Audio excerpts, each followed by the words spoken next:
friends and networking, interviews, and joy with Lecolion Washington.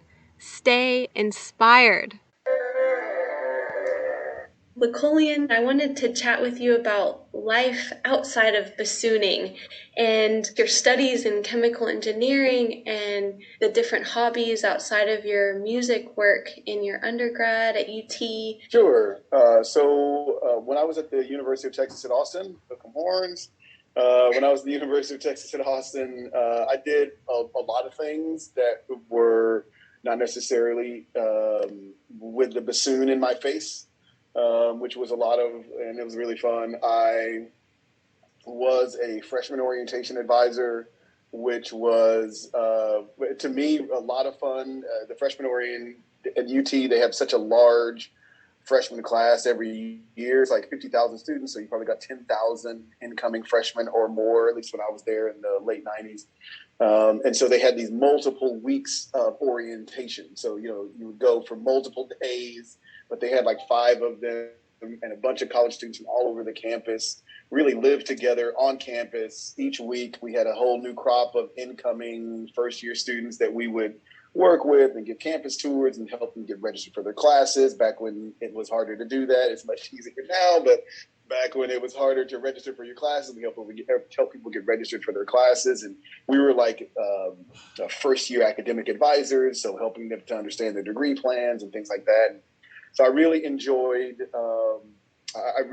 doing that. I did that for 2 summers instead of going to a summer music festival. I did that. I was also in Phi Nu Alpha, which is a music fraternity. It's a national music fraternity. And I ended up being vice president there. And I was really involved in everything that Phi Nu Alpha did.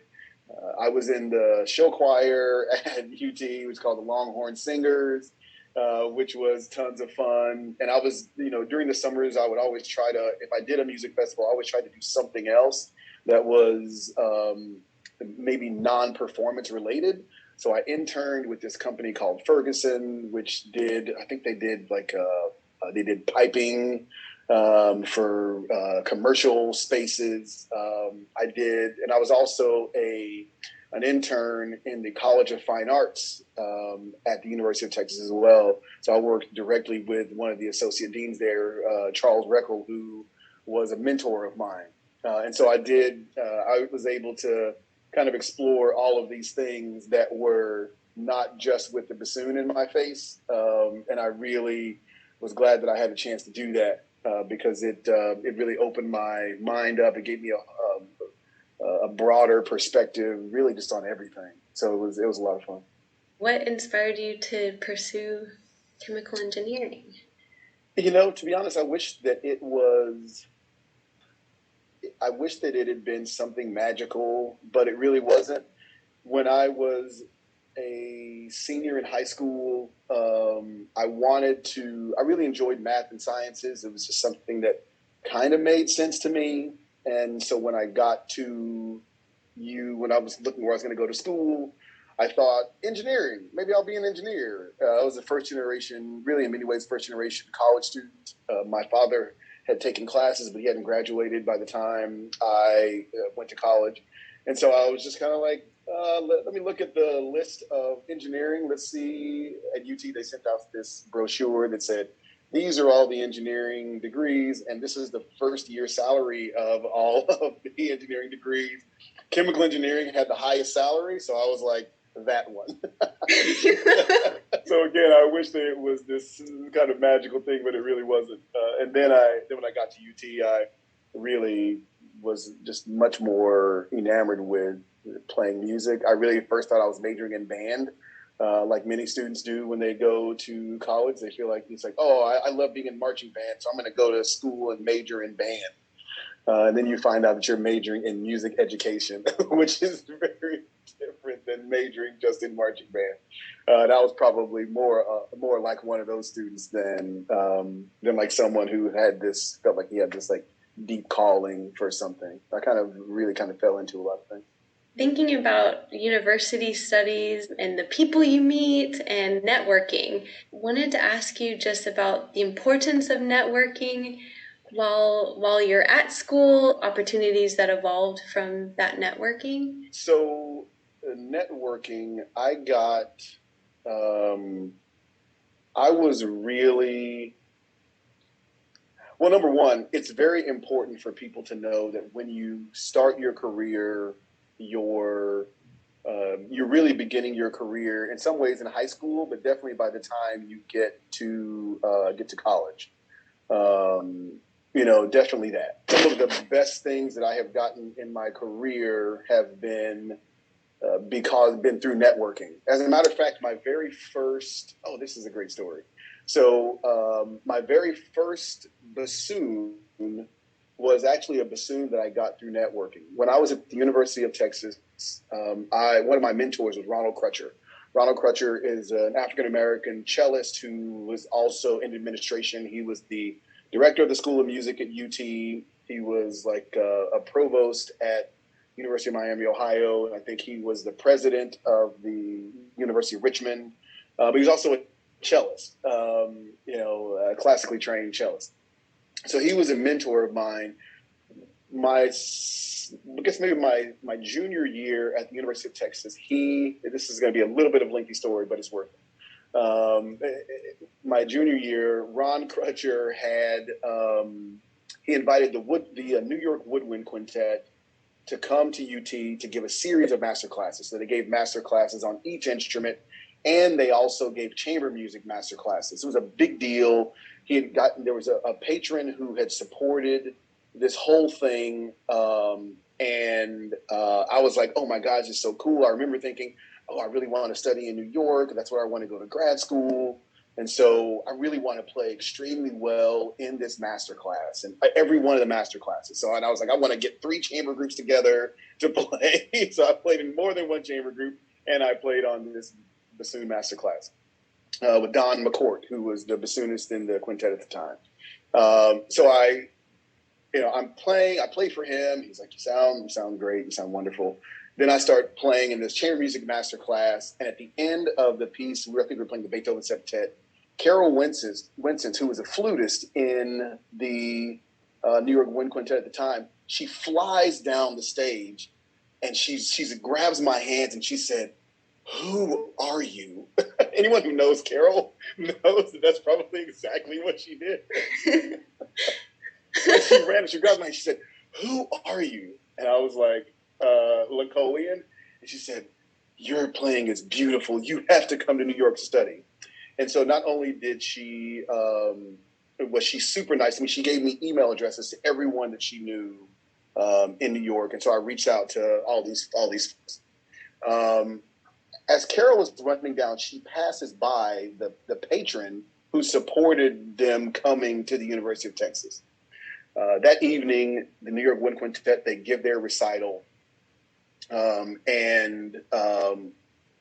Carol, I go backstage and say, "Oh, wonderful job." And Carol sees me again. She's like, "There's my man." And she comes over and gives this big hug. The patron is there again, seeing Carol, just kind of enamored with this bassoonist. Fast forward maybe 6-10 months, maybe. I was getting ready. I was preparing to go to grad school. I had no money. I had like $2,000. I'd just gotten a scholarship. I'd been using the school instrument my entire undergrad, but I was like, I got to get a bassoon to go to grad school with. I got $2,000, and that is it. And so I'm like, well, I guess I got to figure something out to get a bassoon. I had been talking to Ron Crutcher, my mentor, just saying, I'm trying to figure this out. And he's like, okay, well, I'll keep my eye on some things for you too. He's at a party and he bumps into this patron.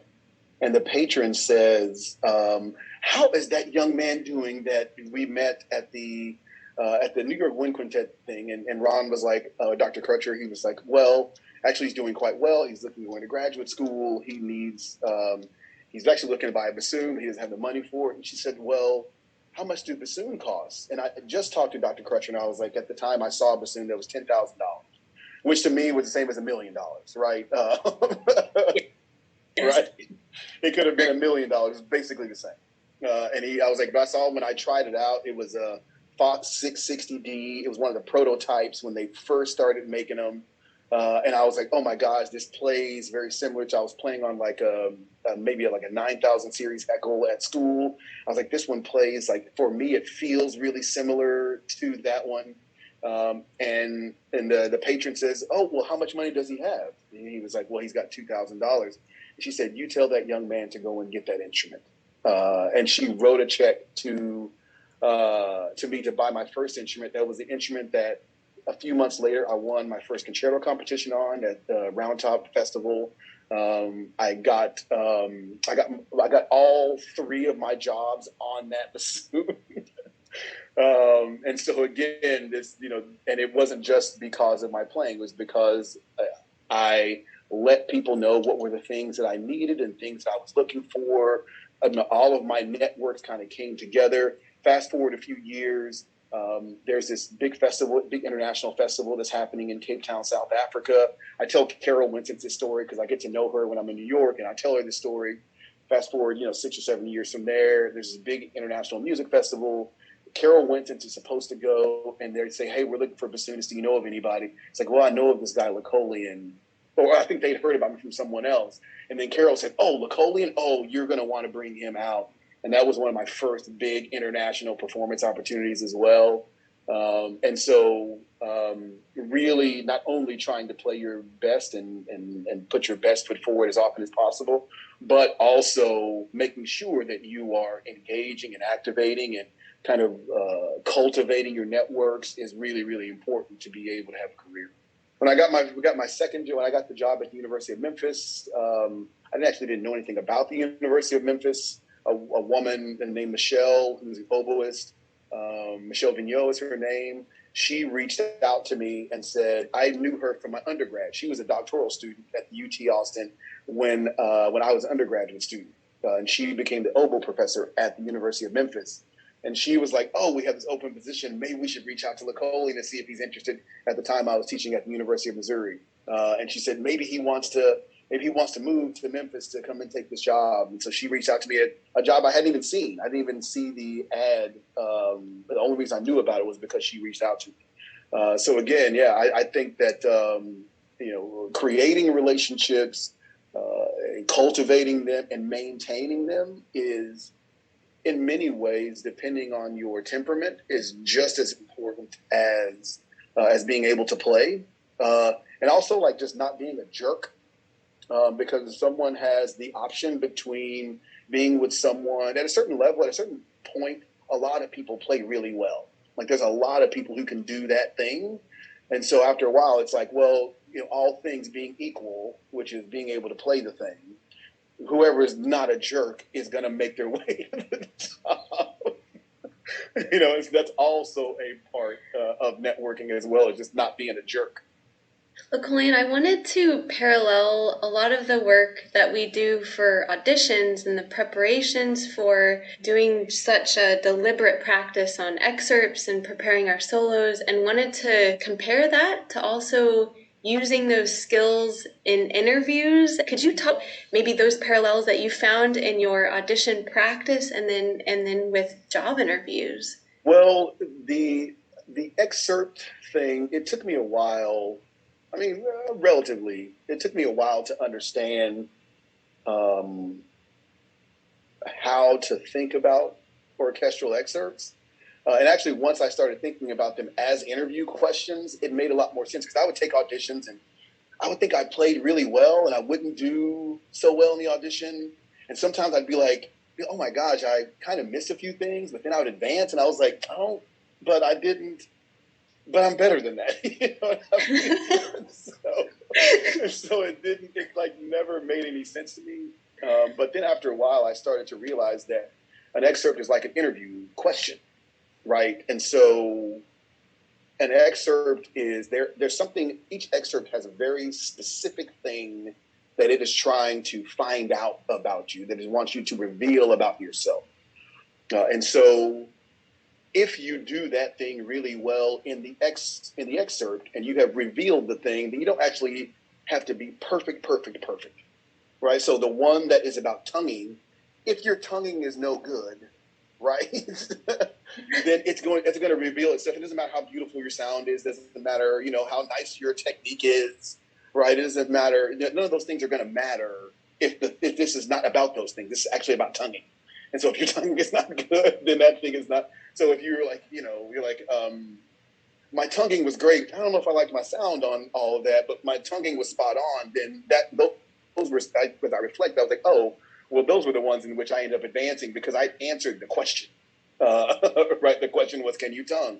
Can you, have a nice attack on a low E in Chike 6, or can you go from Chike 6 and go immediately to Rite of Spring and not crack the high C, right? Like that's do you have control of your instrument in the low register and in the high register? That's what the things are testing for. And interview questions are basically the same, right? It's like when you ask someone, tell me your greatest weakness, right? It's a silly question, a very standard question, but what you're really trying to find out is is this person introspective enough to be able to see that they have weaknesses? Because someone who sees they have weaknesses are going to grow in a position.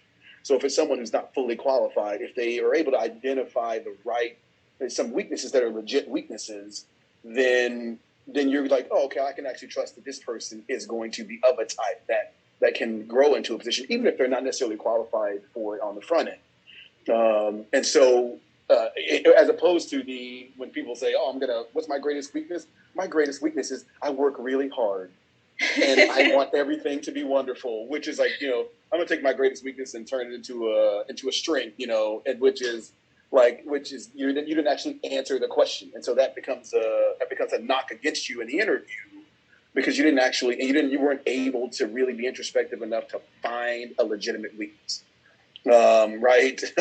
One that you could really name. And that's oftentimes people who behave that way in interviews will oftentimes end up being bad colleagues, right? When you get them in the job. And so, but again, it's still basically the same premise, which is making sure that it's not only in answering the question, it's also understanding why they asked it, right? If you understand why someone's asking the question, then you can answer effectively. And orchestral excerpts and excerpt list is exactly the same. It's like, oh, okay, I get what is being asked for here. Like you can look at something and say, oh, this is probably going to be one of the finals. This is an ensemble component. They're going to want to see if I'm able to blend or blah, blah, blah, blah. Like so you can kind of prepare strategically for an audition in the same way you would prepare strategically for an interview. There's tons of parallels there, I think, as it relates to thinking about music making, taking auditions, and thinking about doing interviews in a professional career. There are these transferable skills. The problem is we don't always teach them as transferable skills. So we just think we're teaching someone how to play a high Z flat and how to tongue a gazillion miles a minute, right? And that's it. But we don't actually take that extra step as educators and say, you're also learning this simultaneously. And that's a little bit of kind of laziness on our part, because we're only doing the one without actually doing the other. So people are learning how to do something with no agency around themselves and their ability to just exist in the world.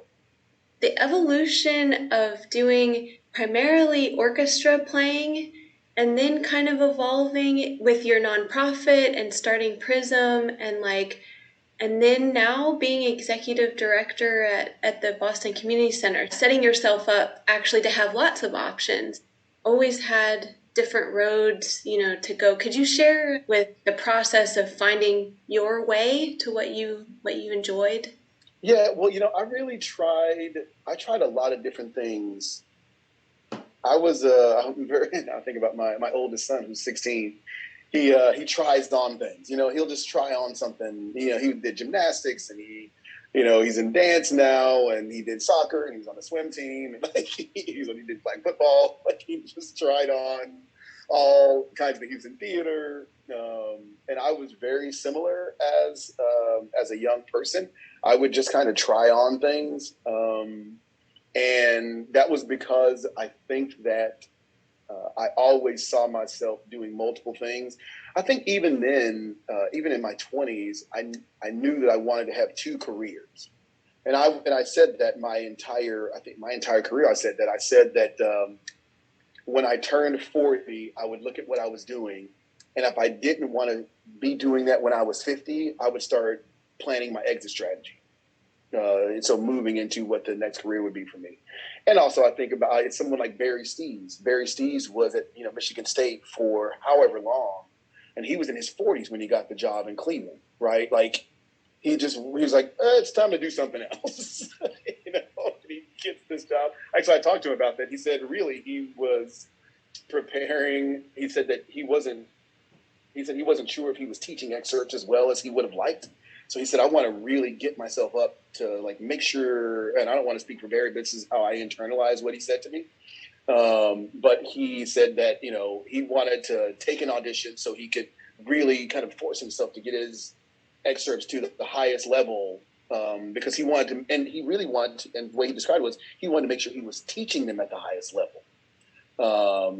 And that was really, in many ways, the impetus behind him taking the audition in Cleveland. So that's kind of, and that resonated like deeply with me. I brought him in for a master class at the University of Memphis when I was there, and that resonated really deeply with me when he said that to me, because I always wanted to do a lot of different things. I started off. I never really wanted to play an orchestra. It wasn't the thing that I wanted to do. I just wanted to win an audition so I would know how to teach people to get orchestral jobs. And so I felt like there would be a missing link if I hadn't done that, which is really my belief in that. I kind of really wanted to play what I wanted to play. And so I also wanted to teach. Those were the things that I really loved. And so, academic settings were great for me. But then after a while, after you've gone through, I had this like 8-semester plan for my undergrads, and I had a 4-semester plan for my grad students.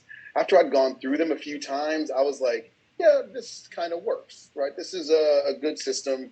Then I started to think, well, I could continue to make this better, or I could also try some new things, which is why my wife and I started this chamber ensemble that became this community-based chamber ensemble that was doing work all over the city. We had partnerships with the school system, which moved to me getting like this really cool consulting gig, working with this organization that eventually became the Memphis Music Initiative. And it was very well funded, so they had tons of resources. And they were like, Lecolion, you give yourself a year, you get a blank check, and you can just start learning and building. It was one of the most amazing experiences of my life. I took a sabbatical from the university to do that work. And when I came back, I remember thinking that, I think this is time. This was in my late 30s. And I was like, I think it's time for me to move on to the next phase and start doing more of this work that's more community facing rather than university facing, which is what academic work oftentimes really is. And so that's what I'm doing now at the Community Music Center of Boston. It's one of the largest community music schools in the country. We're the largest provider of arts education in the Boston public schools. We work with several thousand students a week in BPS. We have music therapy, so we work with health and human services organizations all over the city. We have a concert series.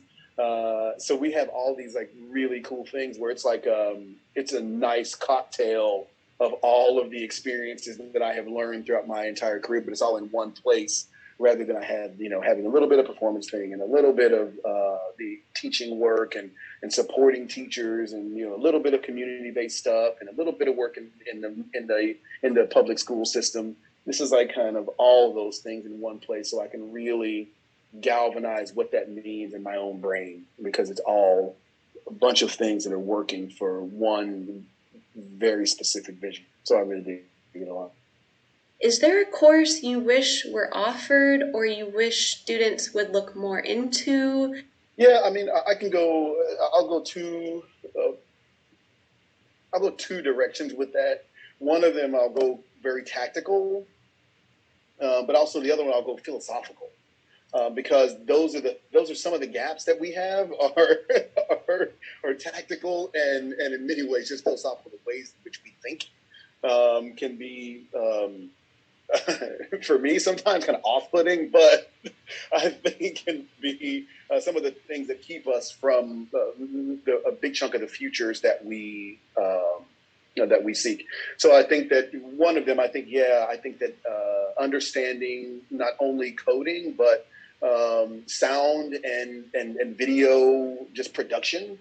I think that that's still a huge blind spot of mine, and I think that that's something that is going to be extremely relevant moving forward. That everybody just kind of has some basic understanding of high quality sound and video production, and so that's something that I have kind of thought quite a bit about as it relates to just a gap. Knowing how to build a website, I think that that's very 90s thinking. Early 2000s, everybody should know how to build. I mean, I don't have one, although I think I had one that got hacked, but I don't really have a website. But I think that is something that's relatively antiquated. So tactically, I think that the audio video production would be good, and I think also just basic entrepreneurship and marketing. I think that those are things that everyone should have some background in as well. But philosophically, I think that we are very insular and very siloed as a field. We don't know what's happening much anywhere else. When you start talking about community, I say this all the time, community is a word that people use to describe places they would never visit. Right? So it's like, it's like, so we should do work in the community. I don't want to go there, but I know we should be doing some work over there. And so I think that we need to understand that that it's beyond just this kind of saviorist thing, and that it's beyond this very self-serving. We want people to go to our concerts, therefore we have to go out into these communities that don't care about us at all and try to get them to care about us and go to our concerts. That's very self-serving, and that is why most community engagement programs fail. It's because they're recognized as being extremely self-serving, and it's like, no thanks, thanks but no thanks. But philosophically, we don't understand that as a field, and so I think that community engagement work, I think, is something that needs to be rethought. And also, I think that another thing philosophically would be having us to learn how to deconstruct our own thinking a little bit about our artistic art forms. George Lewis, who's a Black composer, he said something great. I'll never forget it. He said, "Imagine all of the greatest artwork that's ever been created in the history of humankind, and it's all in a museum." And he said, "Then imagine that you go into that museum and you remove the pieces of art that were by women. And then you remove the pieces of art that were not by people of Western European heritage. And then you take what's left and you build an entire system of quality, performance, practice. You build the entire system on what's left." Right? And what would it look like if we decided to rebuild that system with all of the greatest pieces of artwork that were created in humankind as the basis for how we built the practice? And so we didn't base it off of what was left. We based it off everything that was always there. And to me, philosophically, that is something that the field is grappling with, because people are like, "Oh, we should play more music by Black composers," and no one knows why. Right? "We should play more music by women composers," and no one understands why. They think it's some type of a leftist like overtaking of the field, not realizing that it is giving us an opportunity to actually have this thing be what it was intended to be. Because again, there were women composers throughout the history of humankind. They didn't just start in 2000, right? And so again, what would it look like if we based our whole concept of what was brilliant and excellent and beautiful off of the entire art form, not just the filtered version of what was allowed to be amplified? And so philosophically, that is something that I wish we had in our field, was something that deconstructed the thing so that we could then reconstruct it in many ways as something that was more aligned with what we all say that we want. Cam, would you like to share your question? My question, it came to mind in the first part of your question about learning skills and the technology. In the past couple of years, I've noticed that rehearsal techniques are changing, and a lot of people now are using iPads, to the point like about a month ago, the first week out of COVID, I was playing with a small chamber group, and I was the only one using paper. And it was such a different way of rehearsing because people pull up the score, metronome on your iPad. And in Australia, we only have maybe 6 big full-time professional orchestras. The rest of these small little ensembles, which are very much about efficiency. The iPad seems to be a way that they're incorporating that and trying to make every rehearsal worth every minute. Mm-hmm. So it's a bit of a question, but what are your thoughts? Yeah, I would say that I'm old school as well. I still use paper, but when I rehearse things,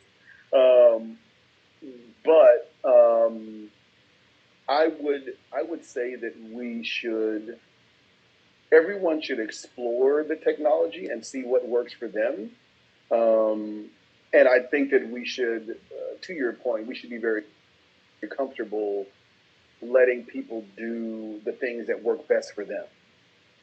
For some people, using an iPad with a pedal to turn pages that just feels more comfortable for them, and it should be okay, that's a thing. And for some people, turning a page is also more comfortable for them. Every rehearsal to someone's iPad goes flat, or the turner goes flat. Right. A lot of energy around that stuff.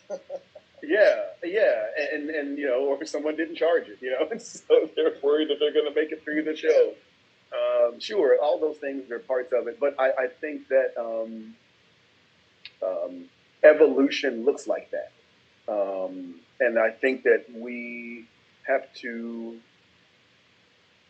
in the history of humankind, those who have tried to maintain the status quo and who have fought the evolution have consistently been on the wrong side of history, right? Like consistently, 100% of the time, those who have fought evolution have landed and ended up being on the wrong side of history. And so I think that generally speaking, we should ask ourselves, which side of history do we want to be on? Do you want to be on the side of history that tends to be the side that's the right side, which is allowing evolution and being part of the evolution? Or do we want to be on the side that is trying to keep everything exactly the same way that it has always been? Because again, that has consistently been, history has shown that those folks have consistently been on the wrong side of history.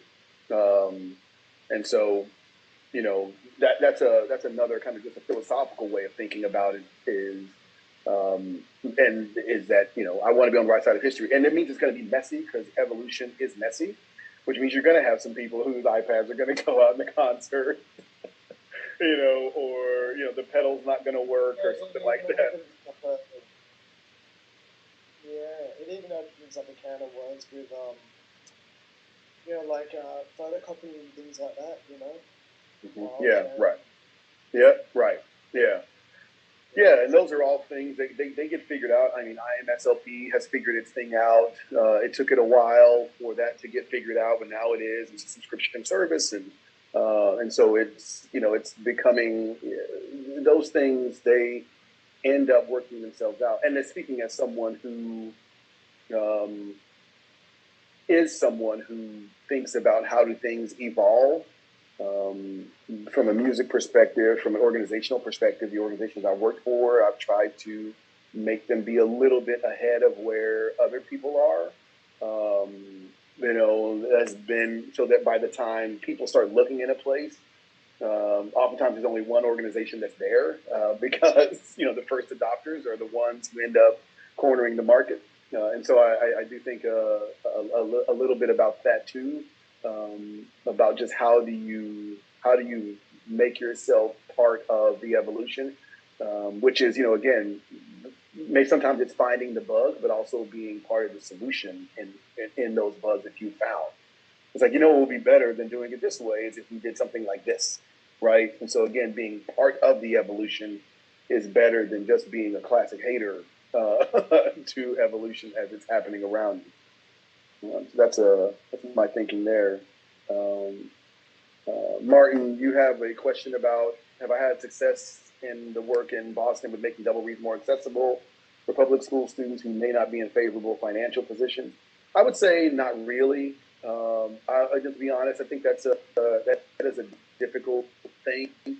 And I would say, having grown up in Texas, I mean, I went to schools that were kind of in disinvested, which was what I would call them, disinvested Black and Latin communities in particular. But because the way Texas works, a lot of schools have bassoons. They may not be in the greatest working condition, but they've got one. A lot of schools, they have double reed. Even my school had a couple of bassoons. I think only two of them worked actually. So there were two bassoons, and there were a few oboes as well. I think that was probably because my band director in sixth grade was an oboist, and so he made sure that they were there. His name was Bud Wiss. His major in college was oboe. But we had them, and we had access to them. In most school districts around the country, that's not really a thing. What Texas has, it's not where just like every school kind of has instruments. You oftentimes have a lot of school districts that function very much like Boston, which is you have a whole slew of community music schools around that young people can go to get instrument lessons. But depending on your financial position, even the idea of going to a community music school is an unreasonable expectation. Things being in the actual school building itself are more likely to be taken advantage of, but that extra layer of having to get somewhere oftentimes is a very challenging barrier. But I would say, to your question, we're trying. We just started a few beginning. Actually, I think maybe our second beginning wind band program in a school that's like through our institution, which is really cool. I feel like that is a good opportunity, and I think that right now, because during COVID time, a lot of these school districts in the states, they got government funding. They got a lot of extra money from the government to get, kind of to kickstart the educational process. And a lot of the schools are actually using those resources on arts programs. And so we're actually seeing some of our relationships with schools increase significantly, in some cases to where we can't even handle the ask. They're like, we want you to work with all 900 students. Like, we were working with 50 before. Give us a minute. That's a pretty significant scale up. Give us a minute to figure that out. But I do think that there are some really amazing opportunities that are starting right now because of this additional bit of government funding that schools are actually using for arts programming, because the district, the government, and the state have removed a lot of the restrictions on those resources, so the schools can use them the way that they need. And the fact that they're using them on arts programming is like really cool. I was really excited about that. We would love to hear about your beautiful bassoon behind you. Could you tell us a bit about the instrument and any fun quirks about it? Yeah. So it's a 660D, and actually I said my first one was the 660D. It was a 660. They didn't have these yet when I got my first one. It was just a 660, and it was a prototype. It was one of the prototypes for the 660. But this is a 660D. I got it in, it was either 15 or 16. I use a Heckle CD, sorry. CD2. And I did get some custom key stuff on it here. I actually got a plateau key here that apparently was very much a pain for them to build. But I had it made at the Fox factory, so I did have this plateau key that was added here. The left-hand whisper key, the left-hand pinky whisper key. I've got plateaus on the bottom two. As I found out later, actually not even later, recently, I started experiencing a little bit of vocal dystonia at the end of my career, and I didn't know it. I was like, why is this not working? I'll put a plateau key there, and then I don't have to be so exact when I'm covering the hole. And so it can be a millimeter off, and it doesn't vent. If I can just put the plateau key down. And so I got all these plateau keys to kind of, give me a little bit more shelf life, being able to play, which I didn't know. I literally found that out maybe a month and a half ago, when I was having some shoulder pain. They were like, I was like, I also got this other thing. And they were like, oh yeah, what are you, a musician? I was like, yeah. They're like, yeah, it sounds like vocal dystonia. You guys get that a lot. But the neurologist was like, it happens. So is vocal dystonia a nerve-related feeling? Yeah, it's quite common. I think Alex Klein, that was the reason that he left Chicago, was because he started experiencing vocal dystonia, and it manifests itself differently in everyone. There was in brass players, they sometimes get it in their embouchure, so then they can't control fine motor skills. And so it really impacts fine motor skills. And if you're a classical musician, that's the gig. For me, it was something happened and I couldn't remove. When I moved these fingers, these would move. And I couldn't stop them from doing that. And over time, they would sort of roll in a little bit, like I was a bass guitarist. They would just kind of roll in, and I had to actively think about keeping them straight. If I didn't control them straight, they would just kind of start to roll in. And so again, it's just a thing that happens. If you're not, and actually it's just a thing that happens. It's not even a thing that you, from what I understand, it's not something that you can control. It's not like Alexander technique goes away. No, I've heard it's just a thing that happens, and oftentimes it ends up being the end of careers. But I was glad that when I stopped playing, and this is what I always wanted, this is what I always said about playing bassoon. I always said I would rather leave 10 years too early than 10 seconds too late. I didn't ever want anyone to be like, he should retire, right? Or he should have retired 10 years ago. I never wanted that. I wanted to be able to leave when people were like, word? Lecolion left? Really? Wow. I just heard him at the thing. He was that's the way that I wanted to go out.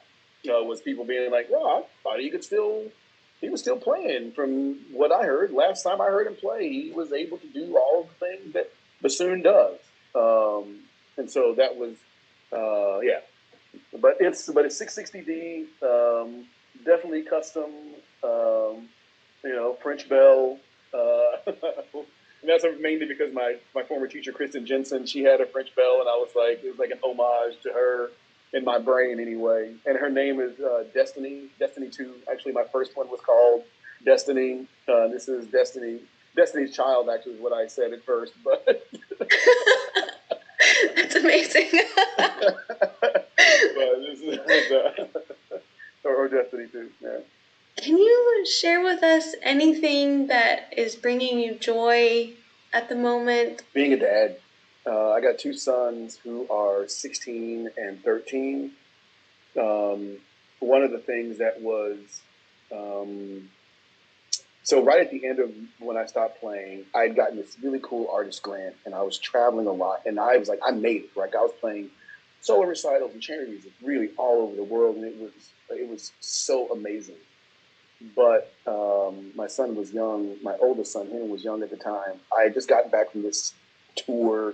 I was doing a bunch of concerts in like Europe. I was there for like 2 weeks, um, and I came home and I was home for a few days, but I was behind at work. So I was teaching all the lessons and trying to get everything caught up. And then maybe my third or fourth day home, I'm packing up again. And my son walked into the room and he was like, "Dad, are you leaving again?" And I was like, "Yeah, buddy, I gotta go. I think I was going to Brazil. I gotta go." He's like, "But you just got here." And he just cried and ran out of the room. And it just broke my heart. And I was like, I'm done. Like, very simple. Yeah. Yeah. That was in 2015 or 2016. By 2017, I was done. I got the job here. But and it's been great. It's like right at this time when we have so many of the same interests, me and my two sons. And so we just like kind of hang out, and that is a thing that brings me. I would say that brings me a lot of joy. That's an easy one. Just hanging out with him. We just went and saw the movie Venom. We were like at the dollar movie last night because it's old. We went and saw this movie last night. It was super fun. Then we went out for dinner afterwards, and just it's definitely that easy. Lecolion, thank you so much for this wonderful discussion today. Thank you, everyone.